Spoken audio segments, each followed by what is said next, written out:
आगत कलिजुग निमंते मनुष्य को भक्ति पथरे रखिबा पाई धर्मर आग्रह प्रदान करिबा पाई मु केउं ज्ञान को प्रदान करिवि से विभिन्न ज्ञान को एकत्रित करिथिले मध्य से सेतरे निजे संतुष्ट हो पार नथिले एवं नारद मुनि तांको गति प्रदान करिथिले। प्रहलादंगर विषय यदि देखिबा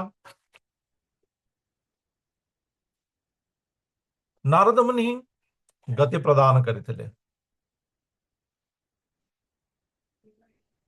दशरथाकर कथा यदि देखिबा नारद मुनि गति प्रदान करिथिले एवं सब स्थान रे विभिन्नता भिन्नता रही पथ भिन्नता उद्देश्य एक तो ए स्थान रे मध्य से जो ज्ञान प्रदान करिचंती पुरंजन उपाख्यान माध्यम रे ताहा निश्चित रूपे मनुष्य जगत वर्तमान रो भौतिकता आग्रही एवं भौतिकता रे परिपूर्ण मनुष्य पाई ये एक दिगंत अटे।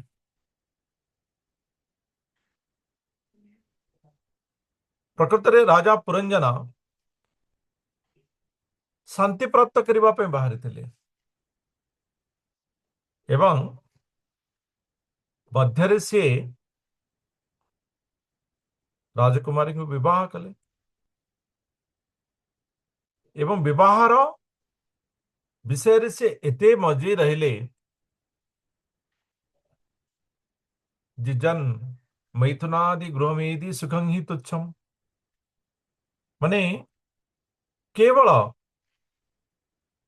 राजकुमारी सहित समय बितेबारे से 100 वर्ष बिते देले 100 वर्ष बिते देले। तो कथा अच्छे मनुष्य वास्तविक आनंद से सही सच्चिदानंद पाखर ही प्राप्त करिवो जेतेबेले पर्यंत मनुष्य यही विषय रे सुदृढ़ ही नहीं मनुष्य एथिरे स्थिर ही पारि नहीं सी प्रकृत आनंद को प्राप्त करि परिबो नहीं जहाँ हमें आगो को देखिबा पुरंजन उपाख्यान रे पुरंजन विषय रे पुरंजन मृगया करबा को गले से स्थान रे मध्य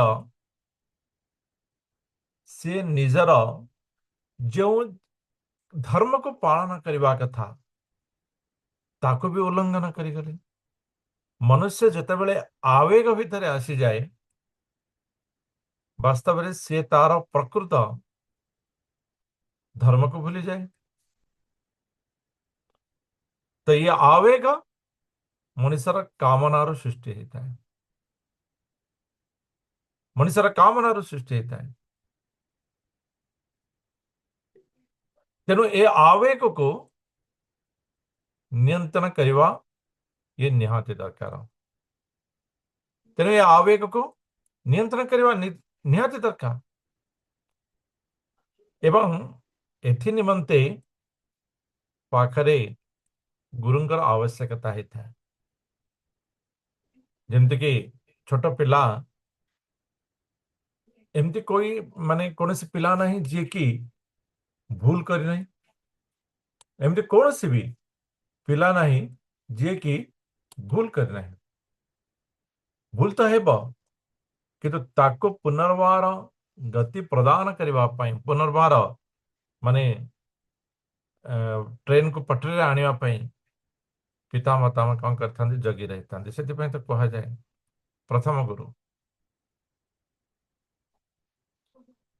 सेमती आध्यात्मिक दिगरे मनुष्य को से परम तत्व प्रदान करबा पई तत्वदर्शी गुरुंगर ये आवश्यकता होता है। नारद मुनि प्रकृत में प्राचीन भविष्य निकट में सही विषय को ही रखिंट एवं से विषय जो गुरु गंभीर तात्पर्य मनुष्य को भौतिक सुख स्वाच्छंद्य भौतिक विलास मायार बाहर करने जो आवश्यकता ताको मैत्र मुनि विदुर को प्रदान करुछन्ति। तो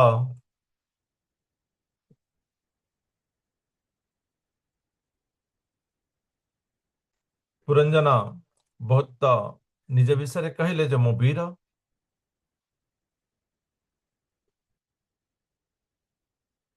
एवं जदि किए तुमको अपमान स्त्री को कहते तुमको अपमान देछि मुझको नष्ट करदेवी। तो वास्तव में पुरंजन भी वीर भी थिले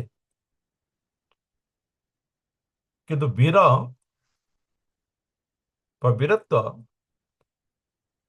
ये भी शुद्धता प्राप्त करिवार आवश्यकता अछि। जेमिति आमे भगवत गीता रे पाठ करिथिले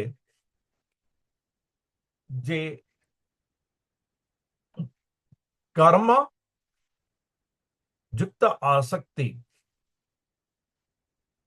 ये बंधनर कारण है। कर्म आसक्ति विहीन ये मुक्तिर कारण है।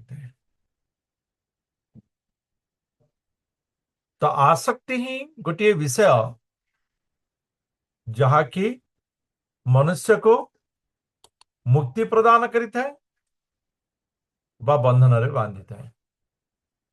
आसक्ति ही गोटे विषय जहाँकि मनुष्य को मुक्ति प्रदान करिता है बा बंधन रे बांधिता है। तेणु आसक्ति विहीन हेबा ये नितांत आवश्यक।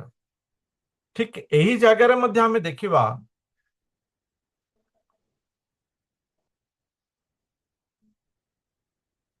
जे शक्ति बा वीरत्व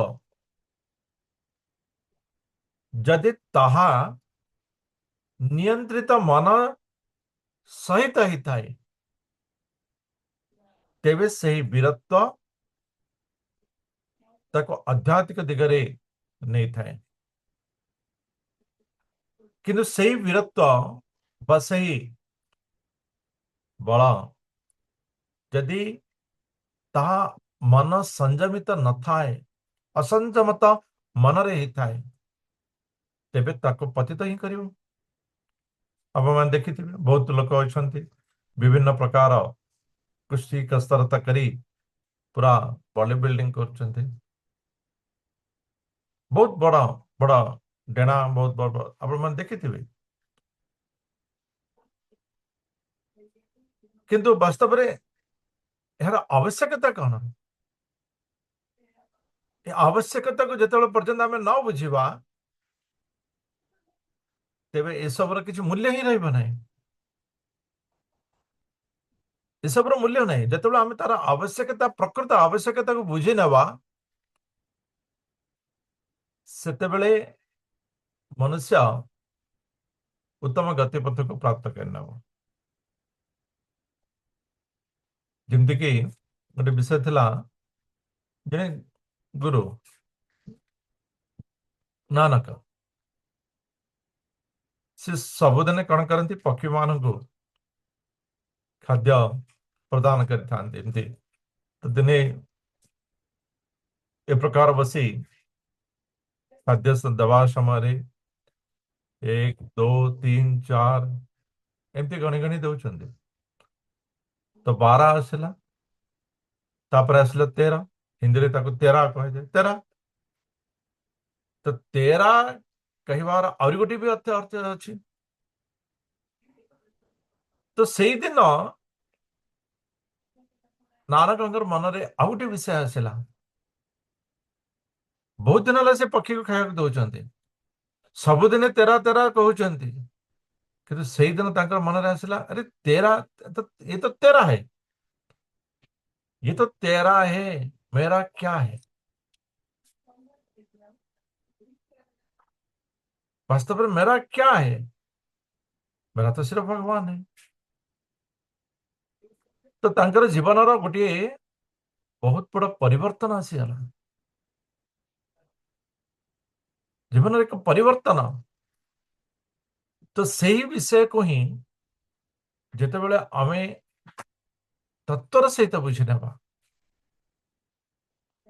ସେହି ବିଷୟର ପ୍ରକୃତ ଦିଗନ୍ତକୁ ଯଦି ଆମେ ବୁଝି ନେବା, ତେବେ ସେହି ବିଷୟ ହିଁ ଆମକୁ ଉନ୍ନତି ପ୍ରଦାନ କରିବ, ନଚେତ ଆମର ଅବନତି ହେବ। ଯେମିତି ଗୋଟେ ବୟସ୍କ ମାନଙ୍କର ଗୋଟେ କାର୍ଯ୍ୟକ୍ରମ ହେଇଥିଲା, ସିନିୟର ସିଟିଜେନ୍। ସେଠି ଗୋଟେ ବିଷୟ ଥିଲା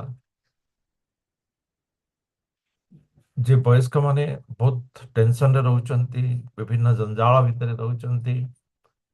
କିଛି ସମୟ ସେମାନେ ଆନନ୍ଦରେ ରହିବା ପାଇଁ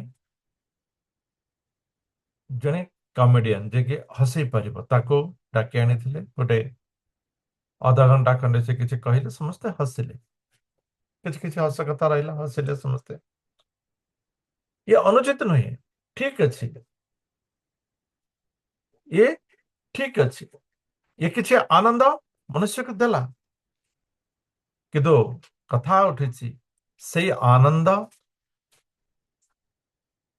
କଣ ସବୁ ସମୟରେ ସବୁଦିନ ପାଇଁ ରହିପାରିବ? ନାଇଁ। ଯଦି ବୟସ୍କ ସମୟ ବି ଆଉ କେତେ ରହିଛି, ତେଣୁ ପରମ ଆନନ୍ଦ ଦିଗରେ ଚିନ୍ତା କରିବାର ଯୋଜନା ରଖିବା ଇଏ ନିତାନ୍ତ ଆବଶ୍ୟକ ଅଟେ। ଦ୍ୱିତୀୟତଃ, ଆମେ ଯେଉଁ ଆନନ୍ଦଟା ପ୍ରାପ୍ତ କଲେ, ସେ ଆନନ୍ଦର ବ୍ୟବହାର କଣ ତାକୁ ଜାଣିବା ଦରକାର। ସେ ଆନନ୍ଦର ବ୍ୟବହାର କଣ? ଯେମିତି ଆମ ପାଖରେ ଶକ୍ତି ଅଛି, ଆମେ ବହୁତ ଶକ୍ତି, ପୁରା ବଡି ବିଲ୍ଡିଂ କରିଛେ, ପୁରା ମୋଟା ମୋଟା ହାତ ପୁରା କରିଛେ, ତ ତାର ବ୍ୟବହାର କଣ? ଯଦି ତାର ବ୍ୟବହାରକୁ ଯଦି ଆମେ ନ ଜାଣିବା, ତାର ବ୍ୟବହାରକୁ ଯଦି ଆମେ ନ ବୁଝିପାରିବା, ତେବେ କଣ ହେବ? ତାର ଅପବ୍ୟବହାର ହେବ। ତ ଏତେ ପରିଶ୍ରମ, କେତେ ଜିମ୍ ଯାଇ କଣ କରି, ଏହା ଖାଇ ସେହା ଖାଇ, ଏହା ନ ଖାଇ ସେହା ନ ଖାଇ, ଏତେ କଷ୍ଟ କରି ତାର ମୂଲ୍ୟ କଣ ରହିବ? ମୂଲ୍ୟ କିଛି ରହିବ ନାହିଁ। ତେଣୁ ବାସ୍ତବରେ ପରମ ଲକ୍ଷ୍ୟକୁ ଯଦି ଆମେ ପ୍ରାପ୍ତ ନ କରିପାରିବା, ବା ଯାହାକୁ ଇଂରାଜୀରେ କୁହାଯାଏ ସ୍ପିରିଚୁଆଲ କୋସେଣ୍ଟ, ଆମର ଯୋଉ ନଲେଜ ଅଛି, ଆମର ଯୋଉ ଜ୍ଞାନ ଅଛି, ଆଇକ୍ୟୁ, ପିକ୍ୟୁ ଆଇକ୍ୟୁ, ଇଣ୍ଟେଲିଜେଣ୍ଟ କୋସେଣ୍ଟ, ଇଣ୍ଟେଲିଜେନ୍ସ ଆମର ଥାଇପାରେ, ଆମେ ଚତୁର ହେଇଥାଇପାରେ, ଚତୁର ହେବା ଆବଶ୍ୟକ। ଚତୁର ଯଦି ନ ହବା, ଦେଖନ୍ତୁ ଗୋଟେ ଶ୍ରେଣୀରେ ଯଦି କିଛି ପିଲା ରହିଛନ୍ତି, 50, 30, 40 ପିଲା, ତ ସମସ୍ତଙ୍କର ପାଠ ପଢିବା ସମାନ ନୁହେଁ, ସମସ୍ତଙ୍କର ପାଠ ପଢିବା ସମାନ ନୁହେଁ। ତାର କାରଣ ହେଲା, କିଛି ପିଲା ଅଛନ୍ତି କମ ସମୟ ପାଠ ପଢିବେ, ଅଧିକ ଆଗକୁ ବଢିବେ। କିଛି ଅଛନ୍ତି ବହୁତ ସମୟ ପଢିବେ କିନ୍ତୁ ଆଗକୁ ଯାଇପାରୁନଥିବେ।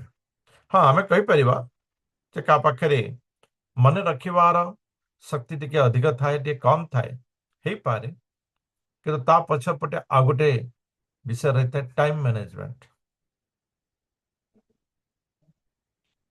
ସମୟକୁ ଯଦି ଆମେ ସଦୁପଯୋଗ ଭାବରେ ନ କରିବା, ପଢିବାର ଟେକ୍ନିକ, ଯୋଉଟା କି କୁହାଯାଏ सहज रास्ता ताको जदि आम ग्रहण न करवा, हाँ पढ़ुची तो पढ़वार तो अच्छे तेरे कौन करे परिया ना राताराति अनिद्रा ही घुसा घुसी करी केमिति हेले पास हे जिवा, केमिति हेले पास हे जिवा, किंतु ताहा ज्ञान प्रदान करिव नाही। देखंतु गोटे विद्या ज्ञान रे केतेबेले परिवर्तन हेताए अपन ताको भल भाव देखिए। आगे केते वर्ष पाठ पढ़ुतले, पाठ पढ़िवा छोट पिलारो गुरुकुल को जाउतले, जदि देखिए बेसी रु बेसी हेले 15 वर्ष 18 वर्ष भितरे से माने गुरुकुल छाड़ दी पड़े आसुतले। अल्प दिन भितरे गुरुकुल जो विद्या आहरण करुतले तांको सेई विषय तांको सारा जीवन चलिबारे शिखै दउतला, सारा जीवन चलिबारे शिखौतला। किंतु आमर जो विषय जेहेतु आमे तार उद्देश्य को जानी पाने, हाँ माने टाइम मैनेजमेंट माने समय को यदि हमें सदुपयोग भाव में व्यवहार करवा तेबे कम समय रे आमे अधिक ज्ञान को प्राप्त करि परिबा। मु जेमती कहितली राति रे तो आमे पाठ पढ़िबा, बहुत समय पाठ पढ़िबा, घुसा घुसी करबा, पास हेबा। एक 14 तारीख दिन शिशु दिवस दिन विद्यालय रे यार प्रश्न आसला जे आमे राति रे तो पाठ पढ़ुछु, पास तो होछु, भल मार्क भी आउछि, केवल सकाळे पढ़िले ही आपण कहउछन ब्रह्म मुहूर्त रे पढ़िले ही पाठ हेबा। हाँ वास्तव में सत्य जहाँ अमर ऋषि मुनि कही जाइछन्ति, जहाँ हमर शास्त्र कहिछि से केबे भी मिथ्या हबो नै। यदि हमको मिथ्या लागुछि तेबे हमको ସେଥିରେ ଖୋଜିବାକୁ ପଡିବ ଯେ ବାସ୍ତବରେ ସତ୍ୟତା କେଉଁଠି ରହିଛି। କିନ୍ତୁ ସତ୍ୟ ନିଶ୍ଚିତ। ତ ସତ୍ୟ ଏହା ହେଲା ହେଇପାରେ ଭୌତିକ ପରୀକ୍ଷା ପାଇଁ ଆମେ ରାତିରେ ଅନିଦ୍ରା ହେଇ କିଛି ଦିନ ପାଠ ପଢି ଆମେ ପାସ୍ ହେଇଯିବା, କିଛି ମାର୍କ ଆଣିଯିବା, କିନ୍ତୁ ସେଇ ପାଠ ଆଗାମୀ ଦିନରେ ତାକୁ ବ୍ୟବହାର କରିବାରେ ସହଯୋଗ କରିପାରିବ ନାହିଁ। କେବଳ ସାର୍ଟିଫିକେଟ ପାଇବା ପାଇଁ ହେଇପାରେ କି ସହଯୋଗ କରିପାରେ, କିନ୍ତୁ ତାକୁ ଜ୍ଞାନ रूप में परिवर्तन करिवार केबेले सहयोग करि परिबो नाही। जानिबा आ तार व्यवहार करिबा इधर बहुत तफात अछि, बहुत तफात अछि। यदि आमे कहिबा विज्ञान विज्ञान रो बहुत उन्नति अछि, आइंस्टाइन कथा, आइंस्टाइन भी निजर ज्ञान को विज्ञान रे परिवर्तन करिथिले, सेति निमंते से संपूर्ण रूपे शाकाहारी थिले। सी निश्चित रूपे प्रतिदिन एकाग्रता प्राप्त करने पाई विभिन्न प्रकार योग व्यवहार करुଥିଲେ प्रतिदिन।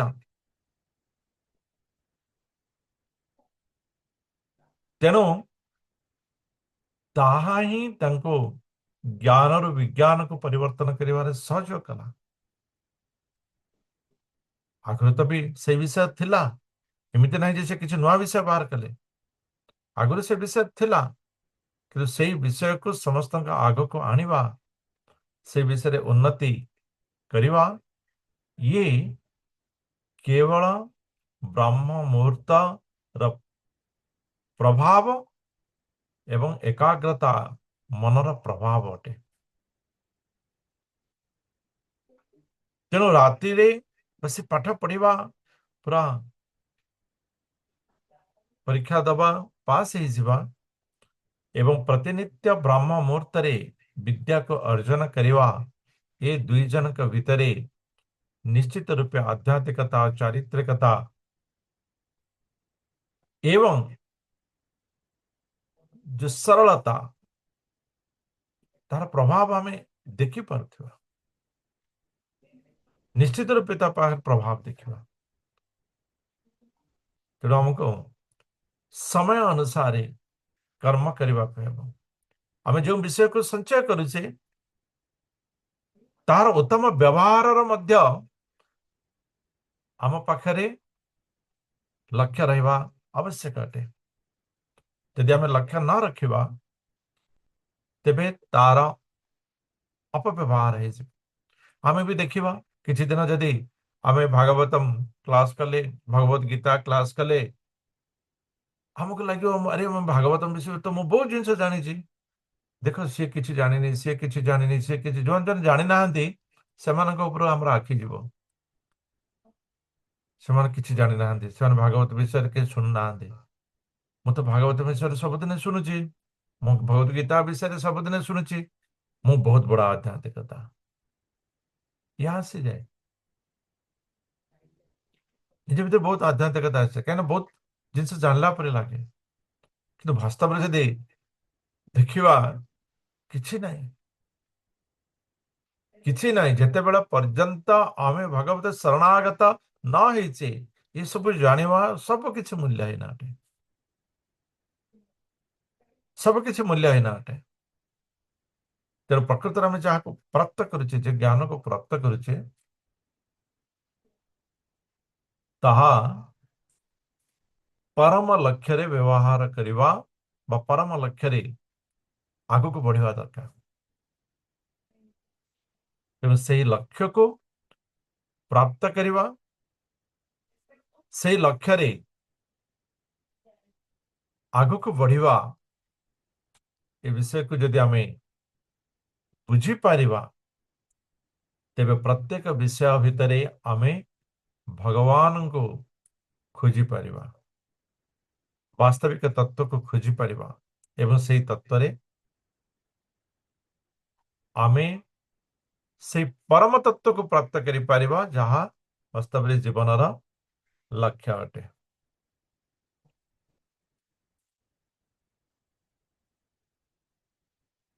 हरे कृष्ण।